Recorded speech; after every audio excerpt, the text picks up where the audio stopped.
All right, everybody. I wanted to welcome everyone to our kind of first Bellman of the year. And due to the pandemic and just with our theater space right now, a lot of our programming for the Big Read might be coming at you via Zoom. And that includes Bellman's. And so today, this is our virtual February Bellman. And it is going to be, we're just going to go over all things Big Read today.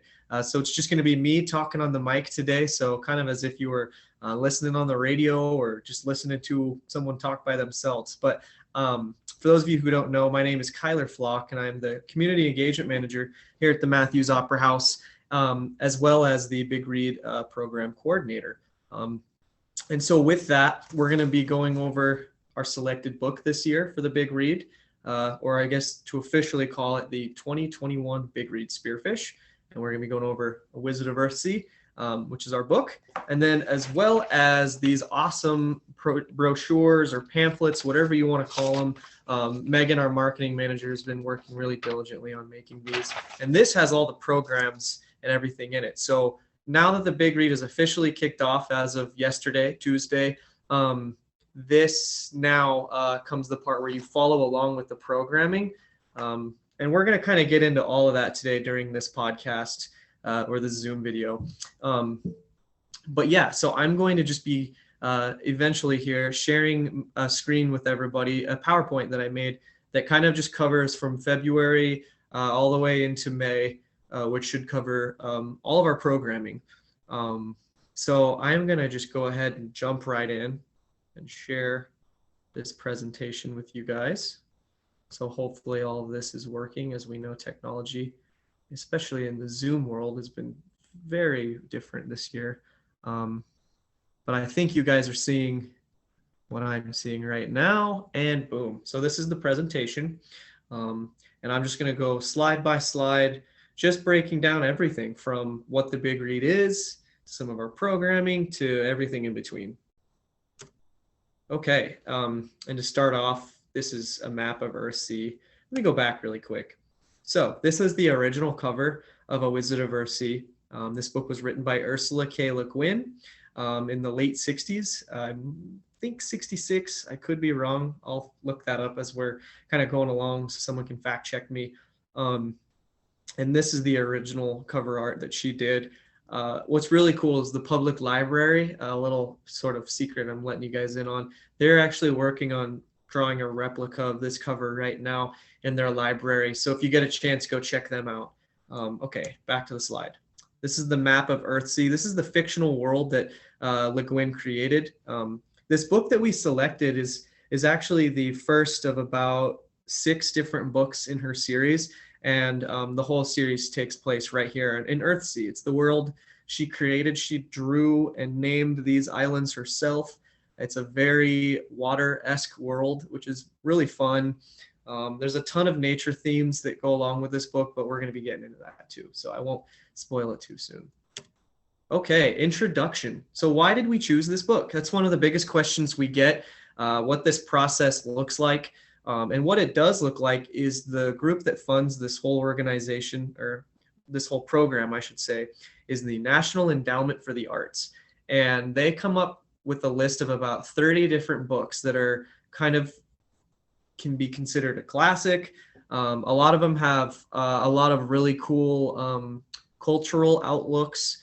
For some of you that might remember, about 4 years ago or so, one of the big reads the Matthews worked on dealt with a book that had a lot of Indian themes and cultural themes. But they also put a lot of classic books. And in 2019, for those of you that remember, we chose the book Station 11 by Emily St. John Mandel.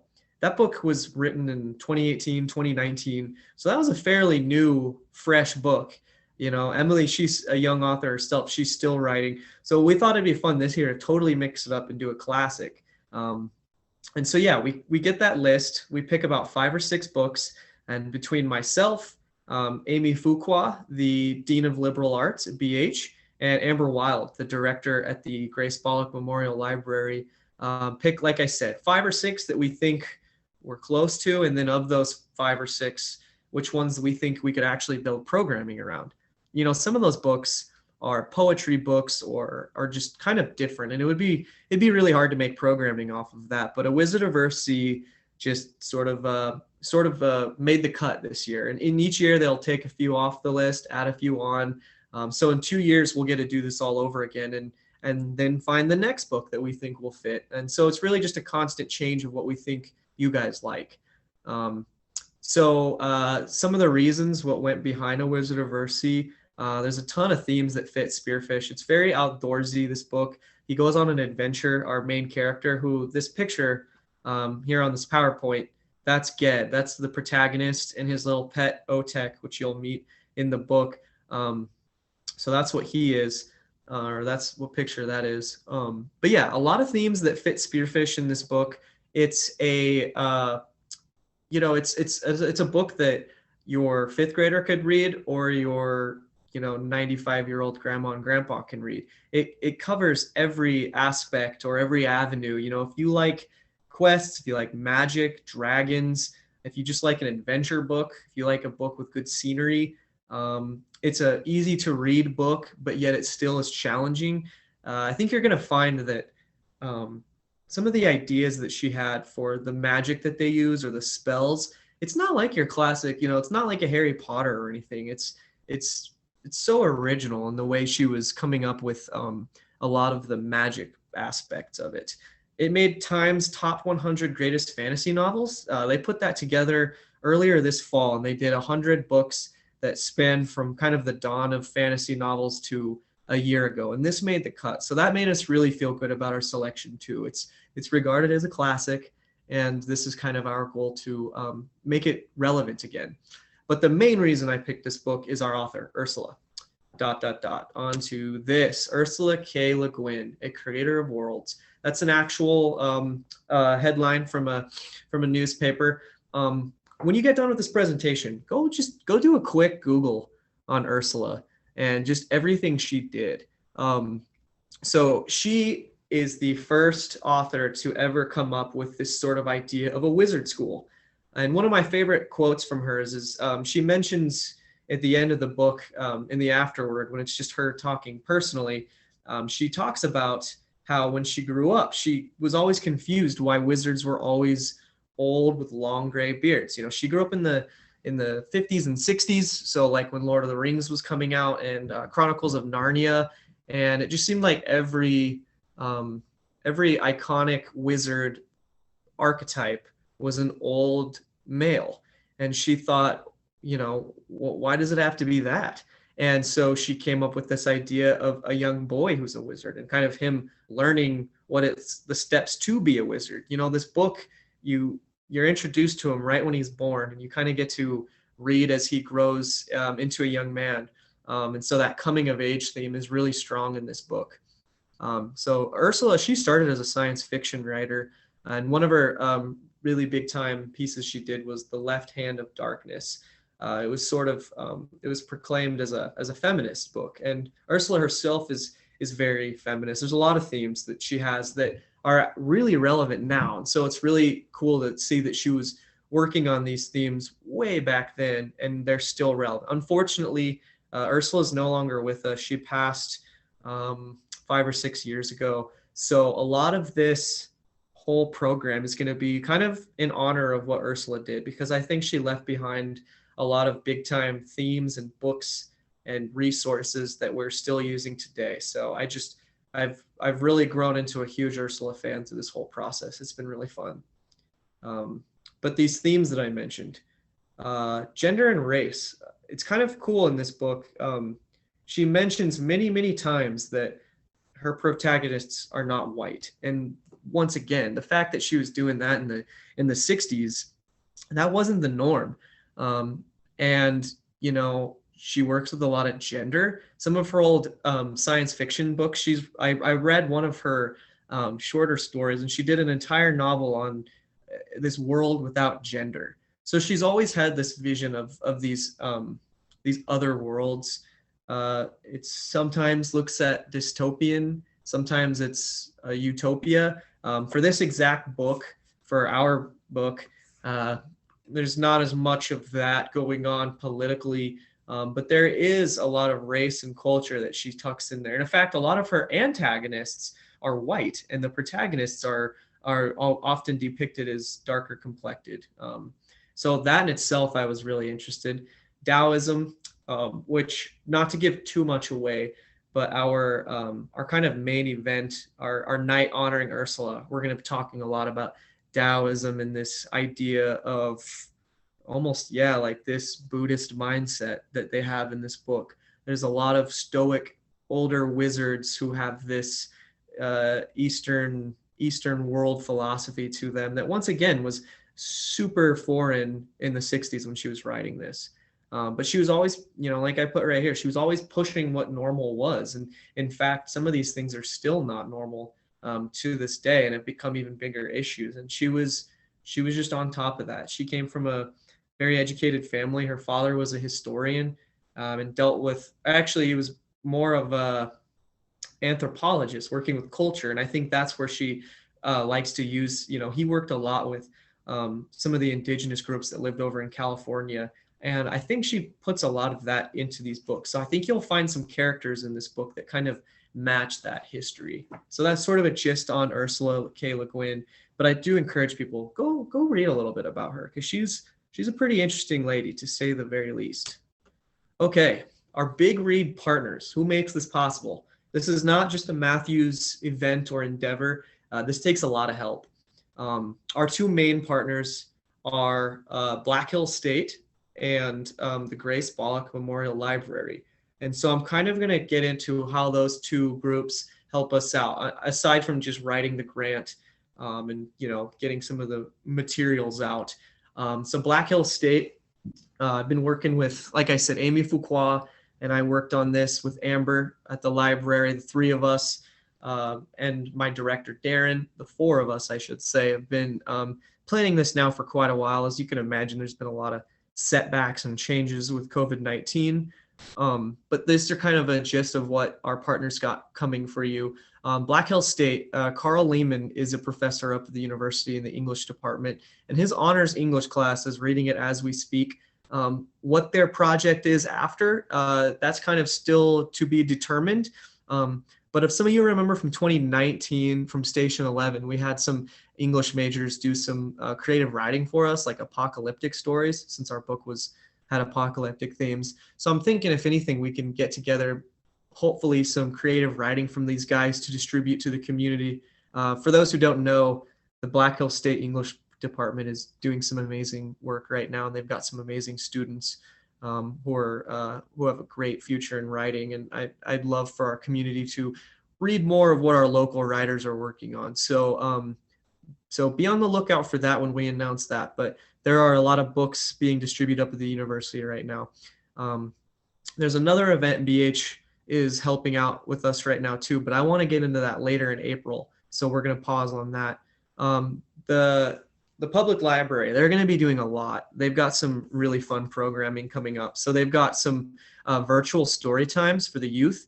This is all through Facebook Live, which is awesome, because then you can, we don't have to worry about COVID.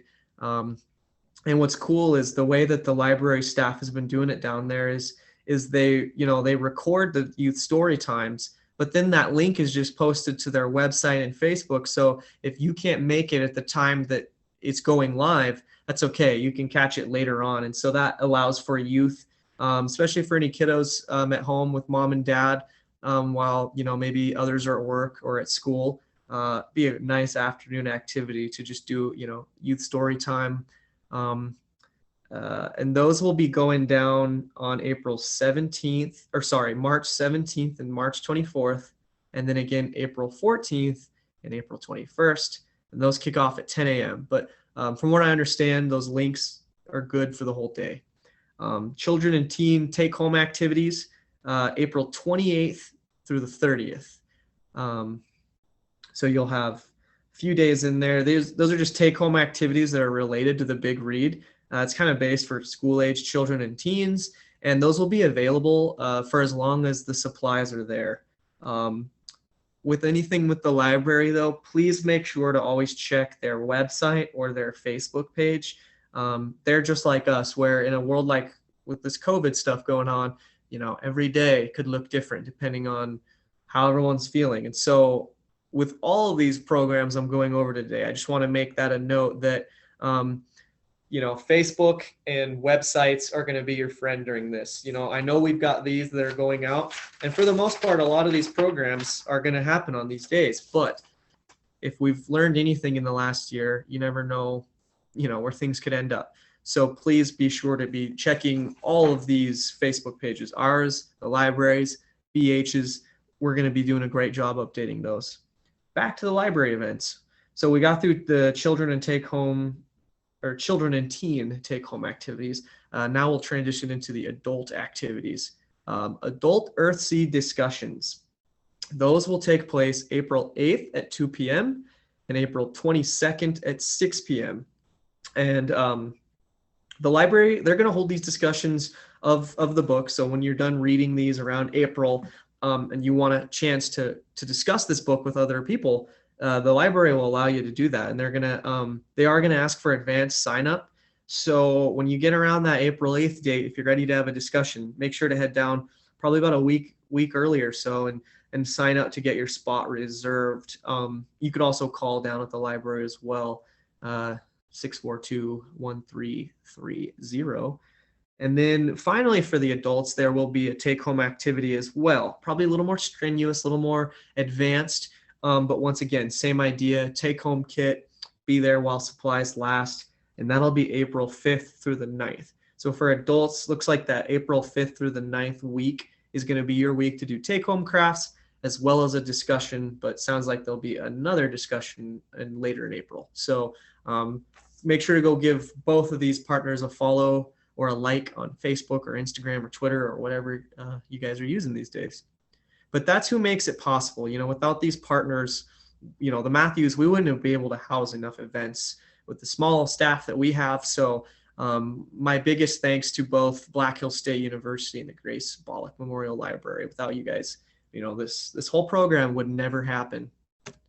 All right, so kickoff week. That's where we're at right now. February 9th through the 13th, this week is when we are officially kind of laying it all out there.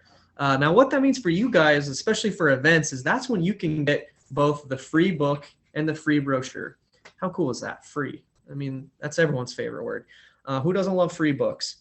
So from starting Tuesday, February 9th through Saturday, February 13th, you will have a chance to come down to the gallery. We're open 10 a.m. to 5 p.m. and grab your free copy.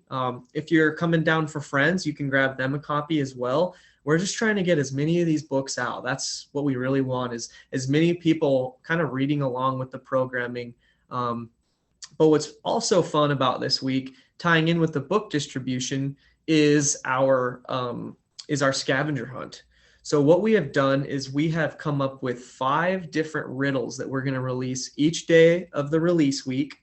And that riddle, you will use your book to solve the riddle. So you'll have to come in, grab the book, and then using the page number, the line number, and the word count, you're going to piece together words in the book that come up with a clue to where I hid the medallion. Now, the medallion will look like this logo right here. It'll have the dragon from Earthsea on one side, and then on the other side, it'll say, return to the Matthews Opera House. On Tuesday, we already had a couple come in and find the medallion around noon. So people are already kind of getting out and doing it. So if you want a chance to win, getting down here earlier is better than later. And we are having a new prize each day, which is fun. Some gift certificates, giving some shout outs to some local businesses. But I will say right now, on Saturday, February 13th, the grand prize will be a $100 gift certificate to a chamber affiliated business. So Saturday, when most people are off, that would be a great day to get the family together, come down to the Opera House, grab some books, and then go on a quest and try and find one of those medallions and win some money. So yeah, 5 prizes each day. All you need is the book, and then each day the clue will be in the gallery. So we are making you come down and look for yourself. So yeah, please be on the lookout for that. It's a great week to, it is going to be cold this week, but maybe those gift cards will warm you up. Okay. Big Read Fantasy Film Festival. This will be kind of the next big program or event that follows our kickoff week. We got a great slate this year. It's obviously a fantasy film festival. If you haven't figured it out by now, our book is very fantasy themed. And so each film will start at 7 p.m. and will be shown here at the Matthews Opera House. One note on that, please wear your mask when you come to the theater. That's about the only requirement we have. And, you know, pretty small if you consider just not being able to do this film fest at all. So please be aware of that. But starting off on February 16th, we'll have How to Train Your Dragon will be showing. March 2nd, classic one for some of the folks out there might have remembered this one, Labyrinth. Always a fun to throw in some classic movies in there. And then the next two, March 16th, Hugo. That was going to kind of tie in with some of the performing that we have coming up. And then to cap things off, Maleficent. Yeah, it's a tough word to say. But there are some of the kind of fantasy creatures that are from those movies that are sort of why we chose those. So yeah, it'll be fun. It's, you know, we do a film fest with every big read we do. It's just nice to see some of these movies on the big screen in the Opera House. And once again, it's a free event. So bring your kids down to the Opera House. All 4 films are family friendly. So yeah, hope to see some youth down there. Okay, to kind of cap off the rest of February, since that's our big month, 2 more really cool events. Heather Evans, our gallery manager, she is a craft guru. So she has been working really hard on coming up with a ton of awesome fantasy crafts. But this is how these are going to look. Each month, you will have 2 chances to do a craft at the Opera House, but they're both a little different. So on February 18th, the fantasy themed craft workshop, that will actually be an in-person tutorial. Heather will lead the class, and you will learn how to make these spell books right here. She made both of those, so you can already see the skill that she has. I mean, those things are awesome. So there is limited availability though, because we're trying to do these in-house. So make sure you call the gallery 605-642-7973 and just reserve your spot, because those are the ones you're going to want to definitely catch, because they're going to be a little more in-depth. However, the following week on that Saturday, we'll be doing our creativity kits. That's where you come to the gallery and you pick up the kit, take it to your own home and finish it there in a safe manner. And we'll have plenty of supplies for that. Probably we usually do around 50 kits for people to come pick up. But that one won't be as limited as the February 18th in-person one. So you got 2 chances for some cool crafts. We're keeping the creativity kit craft sort of a secret, but the other ones, the fantasy themed, the in-person crafts, month 1 will be these awesome spell books right there. Okay, March programming. So to kick the month of March off, we've got a really fun project that I'm excited to announce. In the gallery downstairs, we are going to be doing a fantasy gallery exhibit in downstairs. We've actually commissioned these pieces from select artists in the community, where we asked them to do proposals to kind of show that they were actually using the book to complete the work. So we've got a handful of artists that we've picked who have been juried and selected in. They're currently working on some pieces that will fill up the gallery. And so we'll turn that whole gallery space for the whole month of March into a fantasy themed show. It's going to be awesome. Heather's working on a lot of like drawing stations in the gallery as well. So if you got kids that you want to bring them down, there'll be some stuff to do while you're looking at the artwork. But yeah, it's really just an homage to the artists of Spearfish who have taken this fantasy theme into consideration. And kind of rolling right off of that, March 9th up in the Opera House, we're going to do a Wizard of Earthsea sip and paint. This is going to be really fun. I've been working with the local artist Aaron Otterness on this, and basically it's going to be all free. So you show up. He is going to give you a kind of step-by-step painting lesson, and we'll have the wine there. We'll have some beer. It's kind of an adult-oriented event, since a lot of these are youth. and for the kids, but this one will be a little more for mom and dad. So what was I getting at with that? Let me think here. Yeah, it'll be free. Oh, we're partnering this with The Hook. That's right. So The Hook is a young professionals club here in Spearfish, or organization, where we try and kind of engage the young professionals, and it's sort of you learn how to get more professional development skills as well as meeting new people. Well, The Hook has partnered with the Matthews to do this, so it'll be The Hook's social event as well as a big read program. So I'm really excited about that. It gives a chance for the Matthews Opera House to work with an organization or club that we have kind of not worked with a lot in the past for whatever reason, just have never crossed paths. And so we're really excited about that. Should get some young professionals into the building, hopefully connect some new people, make friends, all of that good stuff. But yeah, so it's going to be a fantasy themed logo or design that we paint. We're kind of still working that out. Following that very next day, it will be our next Bellman, and this one's going to be really cool. It's a Birds of Prey Bellman.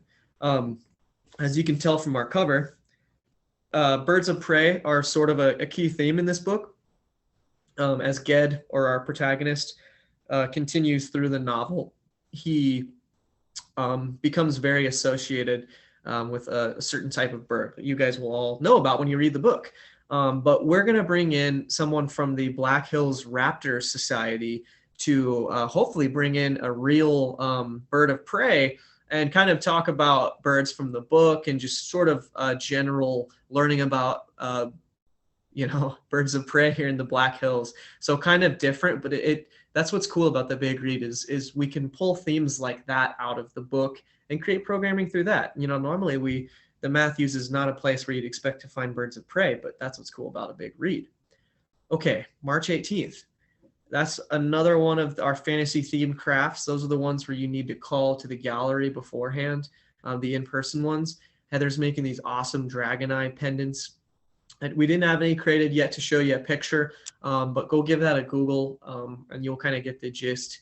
And then following that, next Saturday is another one of our creativity kits. Those are the ones where you pick them up and then do them in your own home. Also on March 27th, I mentioned that we're commissioning all of these beautiful fantasy themed works from our local artists. Well, we thought it'd be kind of fun to cap off the month of March by doing a fantasy art show auction. So if you come down to the gallery March 5th through the 27th and you see a piece that is just really catching your eye, which I think you will, you can then that Saturday, or when the show ends, you can raffle or try and get your own piece to buy, and then keep supporting local art. So March going to be a busy one for us. Got a lot of fun programming, which moves us into April. April 3rd, we're going to have our first sort of partnered guest lecturer, Marky Schultz. She has been working with puppets, especially with dragons, for a long time. It's one of her specialties. She knows a ton about dragons. But before the first time we ever met, she already knew Ursula's dragons from this book series, and so that made me feel that just was a cool moment where she already knew and was familiar with Ursula's work. But she is going to be doing a make your own dragon puppet workshop all Saturday on April 3rd. So it's definitely intended for youth. We're going to kind of break it down into two groups, a younger group of youth and then an older group. And you'll go through the whole day learning how to create your own dragon puppet. Her show is called Dragons Are Too Seldom. And here they are right there. And yeah, she's a local puppeter, renowned local puppeter, really. And it'll be an extensive workshop, but it's going to teach you really the whole gist of puppetry, especially through dragons. So if you got a kiddo that thinks they would like to make a dragon puppet, that's definitely the day for them. April 14th, we got another Bellman coming your way, A Hero's Journey. Myself and a special guest are going to kind of break down heroes' journeys throughout literature and how that notion has changed. It's a huge archetype in literature, and Ged, this book's protagonist, we'd like to kind of just talk about how his journey compares to other literary figures throughout history. So that one will kind of be fun, and we'll just it'll basically be a whole presentation on how fantasy novels have evolved over the years, kind of going back to that Time 100 list that came out. That's sort of the inspiration behind that. And then April 15th, another one of those in-person workshops. I didn't add what the craft was on this one, and that's my mistake, but it is create your own wand. Heather's been working on that downstairs with some really cool wands. So you'll have your own chance to kind of craft and sculpt your own, and that should be really fun. And then April 22nd. So one of the coolest parts about the Big Read is we always have a keynote speaker. In 2019, we were lucky enough to bring the author of our book, Station 11, down to Spearfish. For those of you who remember when Emily St. John Mandel was here in our town. This year, it's a lot different. Unfortunately, Le Guin has passed on, as I mentioned previous, so it's not even an option. And B, with COVID, it would have been, I'm just going to say, impossible to bring any sort of author that doesn't live in the area here. However, we've got a great keynote this year. Marcia Mittman. Marcia is a local author and traveler and humanitarian. She has done it all. She's an amazing woman. We've worked together now on a few different projects, and she honestly reminds me a lot of Ursula. A lot of those same themes that I talked about that Ursula was way ahead of, Marcia uses in her own writing, a lot of feminist work. She's a well-traveled writer. She's been to, I think, over 90 countries. She gave a Bellman about a year ago, actually before the world sort of ended on us with COVID, on some of her writing. And that's kind of what blossomed this idea. But really, it's just how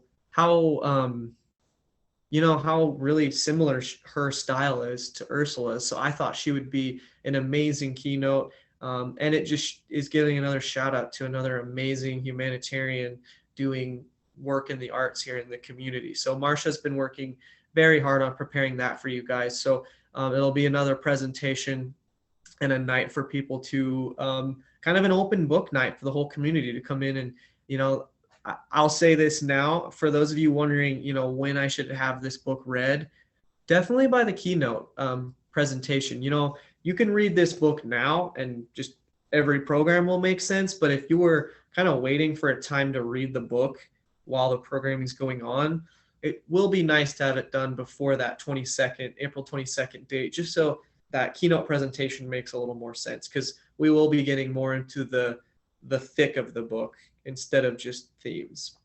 And then to wrap up really all of our programming, we'll have another creativity kit on the 3rd. Sorry, not the 3rd, April 24th. That'll be our 3rd creativity kit of the Big Read, though. And once again, those are the ones you complete in the safety of your own home. Okay, and to wrap things up, I just kind of wanted to highlight, Big Read goals and then go over some important links. This is wrapping up the presentation. But really, goal number 1, guys, is just get as many books out to you guys. And we want you to enjoy the book. So, we love criticism. We love comments. If there's a style of book that you'd like to see us do on a Big Read sometime, let us know. And if we can make that possible with the list they give us, we'll try our best. But yeah, goal number 1, just get as many books out to as many places, whether that's, I know we've gotten some to the Spearfish High School, to the college, to the middle school book club. There's a few book clubs here in town that are just through people that wanted it. So if you were in a book club, or if you work for an organization or a place or an entity and you would like some extra books for whatever, please let me know. And I would love to make that happen. And with that, partnering with new businesses and organizations. I mentioned the Hook earlier through the Chamber, the Young Professionals Group. That's what's cool about Big Reads, is we can reach out to those groups who normally, we might not have the same stuff going on. With a Big Read, though, it's easy to tie in ideas and aspects. And with that, we are going to be doing a whole 3 months of highlighting local businesses. So I wanted to give them a shout out right now. But so City Brew, Leon's Creamery, Blackbird Espresso, Green Bean, and Creekside Bean and Vine. Those 5 businesses have all agreed to do special flavoring and promotional drinks or whatever for the months of the Big Read. So, like, kicking it off, City Brew, they'll be doing a special February drink that ties into the Big Read. So if you're a big City Brew fan, be on the lookout for that. And then in March, Leon's Creamery is going to do an ice cream flavor that matches the book in some of its themes.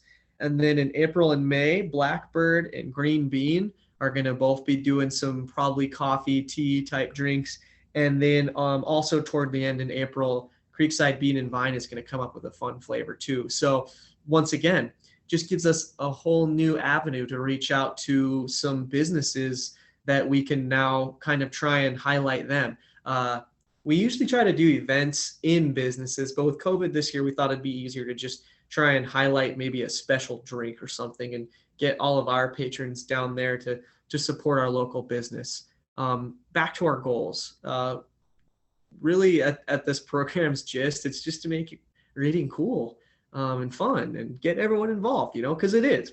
Reading's an amazing opportunity. And during a time like this, when you have a pandemic going on and it's cold out, your outlook on things to do can be kind of gloomy. And so what's special about the Big Read is, these 3 crappy months, not really April, but, gives you a time to just read a book and do some cool programming. We'll help you out getting through this rough winter.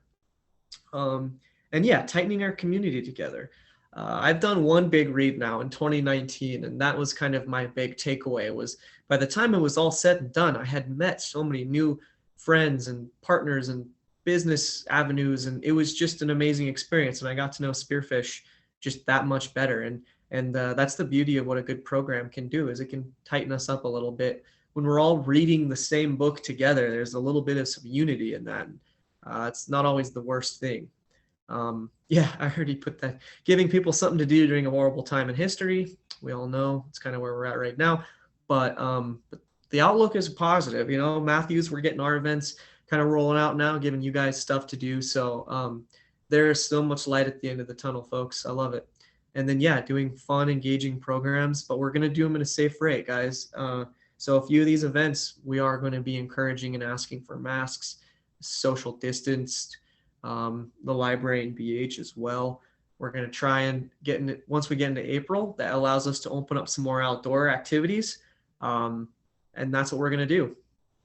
And to finally wrap things up, anything you need to know relating Big Read, please resort to our website. This link right here, this www.matthewsopera.com/bigread21 / that's the key right there. Everything is there, everything. This link up here that's a little more wordy, that's the actual calendar that breaks down each day's different event or program.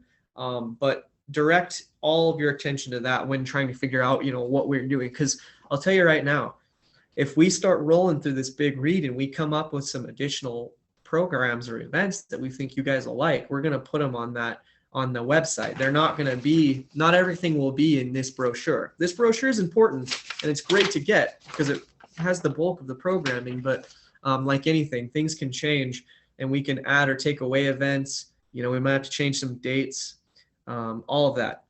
So definitely. And before we end, I want to also shout out 4 very special grantees that give us extra money to do more fun stuff with this program. So the Zonta Club of Spearfish, thank you guys.